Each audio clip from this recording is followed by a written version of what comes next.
দূর দূর, আর ভালো লাগে না। গ্রামে নেই কোনো কাজ। সরকারের সবাইকে তো গরিব ভাতা দেয়, তবে এরা আমাকে কেন দেয় না? সরকারে তোমারে ধনী ভাবে, বুঝলে?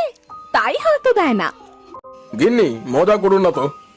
আজ আমি একটু মেম্বারের কাছে যাব, দেখি কি বলে। এই দিয়ে 6 বার মোট মেম্বারের কাছে গেলে, বলি কোনো কাজ হয়েছে? তাকে তো 2-500 চুরি করে ঘুষও দিয়েছো। বলি তোমার কি কোনো কাজ করেছে সে? আহা গিন্নি, এবার থামো তো।